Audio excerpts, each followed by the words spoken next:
Hey, chicken cheeseburgers. I'm going to be showing you how to get super credits in this video, as well as some of the things to look out for, stratagems to bring, planets to identify, and with how to get into buddy bunkers as well. And with that, I say we get started on this video. Warbonds that I recommend you getting early game: mobilizing all Helldivers, democratic detonation, control groups. First three warbonds that I recommend you going for will have pretty much all that you need. Do keep in mind that some of these planets will not have super credits because this is generated, and that just means that sometimes you're not going to get what you're looking for, but do not be discouraged. Metals are still very useful in game. Mobilizing all Helldivers is actually one of the best warbonds, as it has a good amount of weapons, stratagems, and just all the starting gear that you're going to need, especially the instant grenade that I personally enjoy using because it detonates on impact. This next warbond is the control group, and this one has the legendary warp backpack, and this is how we're going to be able to get into some of the buddy bunkers that they around the map. Realize there's other ways to get into this buddy bunkers or backpack if you don't have it. Now, the democratic detonation premium warbond has a lot of heavy armor, explosives, but the crossbow by far is one of the best ones to use, as this one's going to be able to open a lot of crates. They also have thermite grenades that you can use in this one. Now, the next section is all about the vehicles that we're going to be bringing in: the exosuit, the recon vehicle, the jetpack, the war backpack. These are all the things that are going to make us move faster and get into certain things. I highly recommend you doing level 1 or 2 for your difficulty. Trying to do higher than this is going to either apply more samples to the pool of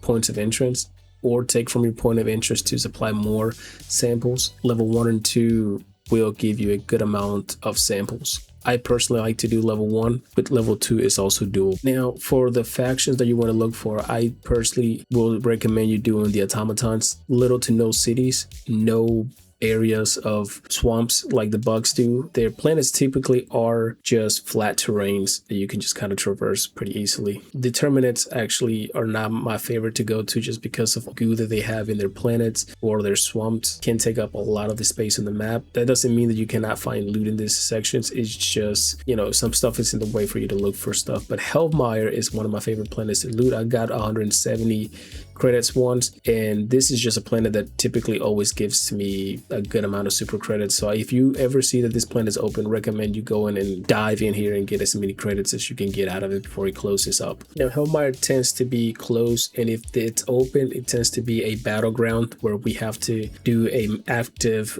mission. Now, the Illuminates, for the most part, I do not even bother coming here just because of the amount of cities. Even level 1, you have double missions that you got to do, and the missions kind of get in the way because you're in cities trying to get out. The cities takes time, so I just wouldn't even bother trying to look here. Now, you can find loot and you can find credits here. It's just not worth the time for the search. Now, the missions that you're looking for are typically going to be the spread democracy, upload, escape pods. These are typically flat terrains that you're going to get, and that's really where you want to look for flat terrain maps, flat terrain missions, so that you can just drive through it as quickly as possible. The worlds that you're looking for are typically desert-like planets, planets that are in fire, tornado planets. Like, there's so many different other ones across the entire galaxy that you can find, but these ones are typically the ones that I'm looking for. The fire type planet, those that are going to be nothing in your way, driving or slowing you down as you drive, or obstacles. Now, you might find rocks, stuff like that, but that's not too much of a problem. Now, the weapons and vehicles that we're going to be using, this is entirely up to you. The weapons, personally recommend you bring an explosive so that you don't have to struggle much. The vehicles are going to be the warp backpack, recon vehicle, the exosuit, and the jump backpack, just for mobility. And then booster can be anything that gives you either more terrain speed or more speed itself. Like I said, explosive weapons, this runs a lot quicker since you don't have to call in those stratagems. You can just use your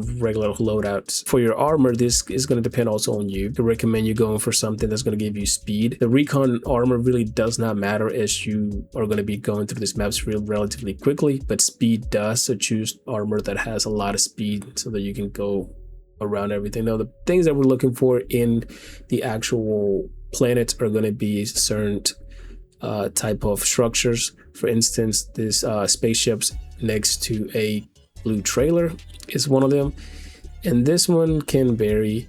The other one is going to be a crashed spaceship into a trailer. You're going to see a couple of these around the map next to like solar panels. The other one is in a, now for the most part, this one's going to be underneath next to a trailer, as well as the following one as well. But this one is like in an open area where you can kind of see it as soon as you drive by it. Now, all of these different forms are going to vary from map to map, but also if you do the exact same type of planets, they're kind of in the same location or relatively in the same visual format that you can kind of recognize in the patterns and be able to just constantly see yourself in the same spot over and over again. Now, these next ones are a little bit different. We have the buddy bunker. We have one that's on top of almost like a hill, and just a regular spaceship. The buddy bunker itself is going to be used with either with a friend or with a war backpack or an exosuit if you got one. The one on the top of the mountain or hill, typically the container is underneath that and you can just shoot the container and get your loot. The ships are randomly placed, but a lot of times they're next to little ravines, as you can call them. And all of these are variations as well. They have some buddy bunkers next to walls, mountains. You have the spaceships next to, we've seen in different locations in cities. It's just randomly where you can find a lot of this particular, if you want to call it, or loot different boxes. There's really no wrong way about what you can and can't find. Make sure that you're using your compass and seeing the point of interest that appears every time that you bring it up. The war backpack and the jump packback are good for mobility in case your vehicle gets destroyed. And, always keep one in spare. Now, to get into buddy bunkers, the war backpack is the easiest way to do it. But if you don't have this warbond available to you yet, the exosuit is really useful for this. Now, what you want to do is destroy this forklift so that you don't get burned in case it goes bad. And you just want to back in reverse into the wall of the buddy bunker and exit out of the exosuit. Loot what you have to loot, and then you're going to be prompted to be able to get in normally. And there's a glitch that's going to get you stuck to the wall. Just walk it out and you should be good. Here's something else about the exosuit. You can easily not get burned if you're inside. Another thing is look at your map and make sure that your map you understand that your map will have sort of point of entrance, or it will have formations to let you know there's a point of interest there far away before you, or even nearby.